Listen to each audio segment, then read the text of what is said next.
Hi, everyone. I'm Ryan Early, vested PERS member, former public school finance officer, current financial planner, and host of the PERS Pro YouTube channel.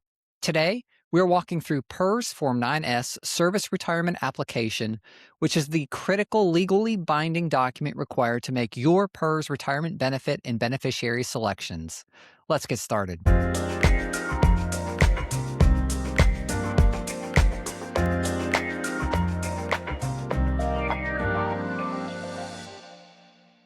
Before we review Form 9S section by section, let's talk about exactly what Form 9S does and the strict timeline you must follow.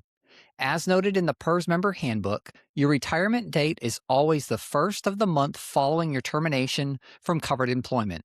For example, if your last day of work is May 27th, your effective date of retirement is June 1st. As outlined in the Mississippi PERS Service Retirement Guide and PERS Regulation 35, the retirement process is split into two phases. Phase 1 was your Form 9A pre-application for service retirement benefits, which prompts PERS to audit your account. Ideally, this form is filed 90 days before your expected effective date of retirement, although you can file Form 9A up until the day before your expected effective date of retirement. For example, if your expected effective date of retirement is June 1st, then ideally you submitted Form 9A by March 1st, but no later than May 31st. Once PERS processes your Form 9A and verifies your retirement eligibility, a benefit analyst will mail you your official Phase 2 retirement packet. This retirement packet contains Form 9S and other vital documents. Form 9S Service Retirement Application is the form you complete to select your retirement options and designate your beneficiaries. Form 9S should ideally be filed before your effective date of retirement, although you can file Form 9S up until 90 days following your effective date of retirement. For example, if your effective date of retirement is June 1st, then ideally you submitted your Form 9S by May 31st, but no later than August 30th. If you miss this strict 90-day window, your service retirement application becomes completely null and void, and you will have to restart the entire application process, resulting in a new delayed effective date. Now let's look at the actual Form 9S, starting with Section 1, Member Information. This section gathers your basic but critical personal information.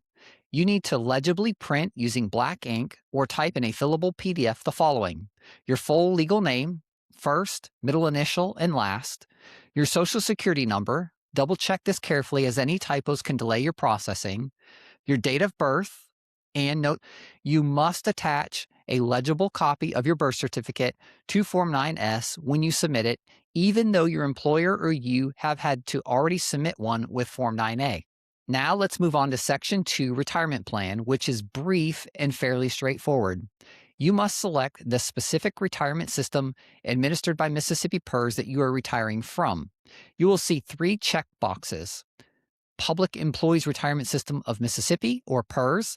This covers the vast majority of state employees, public school teachers, university staff, and participating local and state government workers. Mississippi Highway Safety Patrol Retirement System, or MHSPRS. This is exclusively for sworn officers of the Highway Safety Patrol. And finally, Supplemental Legislative Retirement Plan, or SLRP. This applies to elected members of the state legislature and President of the Senate. As a reminder from our last video on how to complete Form 9A, if you are a retiring lawmaker, you are a member of both systems and must check both the PERS and SLRP boxes. For most of you watching, though, you will simply check the first box for PERS. Now we arrive at Section 3, Benefit Payment Options, which contains arguably the two most critical decisions on this form. In this section, you will select one base payment option and indicate your partial lump sum option selection. First, let's look at your base payment options. You should only check one of these boxes after thoroughly comparing them against one another in your audited final estimate of benefits. The options listed on this form include single life annuity options, which includes the maximum retirement allowance option and option 1, joint and survivor annuity options, which includes options 2, 3, 4, and 4A, and finally, annuity certain options, which include option 4B, 10, 4B15, and 4B20. If you're unsure of which option to select, please go back and watch our comprehensive breakdowns of each option in videos number 34 through 41. Second, you must make your partial lump sum option selection. If you aren't eligible, then simply select the Not Eligible box. If you are eligible based on your tier in service years, you can choose no lump sum or a lump sum cash distribution equal to 12, 24, or 36 months of your base benefit. Important note, if you select a 12, 24, or 36-month lump sum option, checking the box on Form 9S is not enough. You must also complete and attach Form PLSO, Partial Lump Sum Option Distribution Election, as well. If you are unsure of whether to select a partial lump sum option or which partial lump sum option to select, please go back and watch videos number 45 through 47. Next is Section 4, Beneficiary Designation.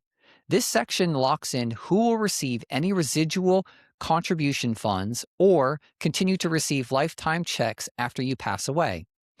Unlike Form 9A, where names were just written down for benefit estimate purposes, the designations you write on Form 9S are legally binding and cannot be changed after your official retirement date unless a pop-up or pop-down provision applies after a qualifying event. If you selected joint and survivor annuity options 2, 3, 4, or 4A, you must list your people, not legal entities like trusts or charities. For each beneficiary, you must provide their full legal name, their social security number, date of birth, relationship to you, and gender. For options 2, 4, and 4A, you will list exactly one beneficiary on the primary line. And for option 3, you will list exactly two beneficiaries, one on the primary line and one on the secondary line. Even though you are listing a second beneficiary on the secondary line for option 3, this beneficiary will share benefits equally with the beneficiary listed on the primary line. Important note, since options 2, 3, 4, and 4A are joint and survivor annuities, PERS must verify the ages of these beneficiaries to ensure the actuarial math is right. In order for PERS to do this, you must attach a copy of the birth certificate for each beneficiary listed. Also, since there could be tax consequences from the survivor benefit, you must also attach a copy of their Social Security card for each beneficiary listed. If you selected the maximum retirement allowance, option 1 or option 4B, you will leave the first part of section 4 blank and instead go down to the second part of section 4, where you will list your beneficiaries. Here you can list charities or trusts in addition to people. For each beneficiary, you must provide their full legal name or legal entity name if it's a charity or trust, social security number or federal employer identification number if it's a charity or trust, date of birth, leave this blank if it's a charity or trust, the relationship to you, beneficiary percentage. Remember, primary beneficiary percentages must add up to 100%, and secondary beneficiary percentages also must add up to 100%. If this part of the form is left blank, either for primary or secondary beneficiaries, then PERS will assume that class of primary or secondary beneficiaries will share their benefits equally. Also, include the gender for your beneficiary, but you can leave this blank if it's a charity or trust. If you're still deciding who to list as your beneficiaries, please go back and watch video number 48. Section 5 is your applicant acknowledgement and authorization. By signing this section, you are legally certifying several regulatory and statutory declarations. You certify that you have thoroughly reviewed and understand all available service retirement options. You acknowledge that your right to claim or purchase any optional service credit expires completely on your retirement date. Any funds or paperwork to buy service credit must be received by PERS before your effective date of retirement. You certify that you understand the 90-day submission deadline and that failing to return all Phase 2 documents within that deadline makes this application null and void. Sign the form and date the form. Important note, if an authorized representative is completing this section for you, they must attach copies of the durable power of attorney, guardianship, or conservatorship papers to establish their legal authority to sign on your behalf. Once Form 9S is fully completed, signed, and dated, What are your next steps?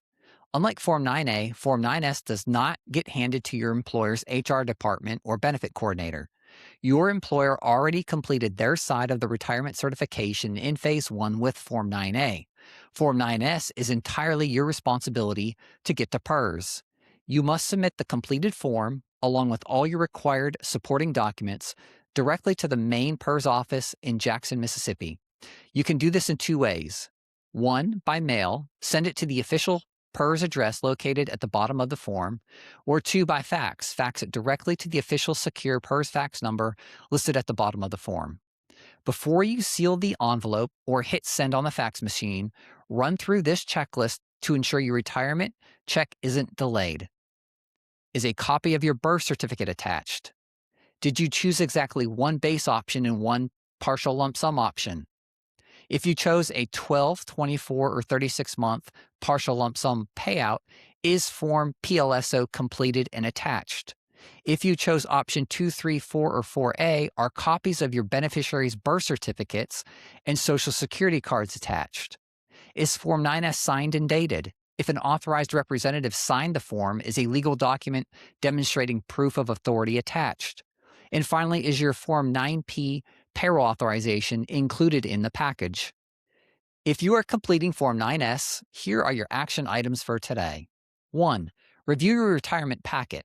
As soon as your Phase 2 packet arrives from PERS, verify that the numbers on your audited final estimate of benefits match your financial plan. 2. Gather certificates and Social Security number cards. Locate and make clear copies of your official birth certificate and your beneficiary's birth certificates and Social Security cards, if applicable. 3. Complete the supplementary forms. Be sure to complete Form 9P and Form PLSO, if applicable. Make sure the selections across these three documents in the retirement package, Form 9S, Form 9P, and Form PLSO, all align with one another. I hope this video helps PERS members better understand how to finalize their retirement selections using Form 9S. In our next video, we'll explore how to complete PERS Form PLSO, partial lump sum option distribution election, to make sure you successfully navigate the tax withholding rules on lump sum payouts. Please make sure you subscribe so you don't miss this and other videos in our new retirement series. If you found this video helpful, you can thank me by hitting the thumbs up button and sharing it with other PERS members. If you have a follow-up question about PERS or anything else related to personal finance, please visit our website at perspro.ms, click YouTube, and submit your question or topic for a future episode. And finally, if you're looking for a financial planner that specializes in helping PERS members plan for retirement, including completing PERS Form 9S, please visit our website at perspro.ms to learn more about our firm and to schedule your initial consultation. Thank you for your valuable public service to the state of Mississippi. We'll see you next time. So hit that subscribe button down below.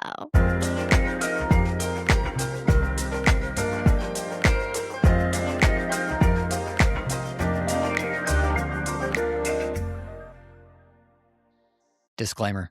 This video is for educational and informational purposes only. Neither the host nor this YouTube channel are officially affiliated with, endorsed by, or sponsored by the Public Employees Retirement System of Mississippi. Always consult a qualified professional for personal advice specific to your situation.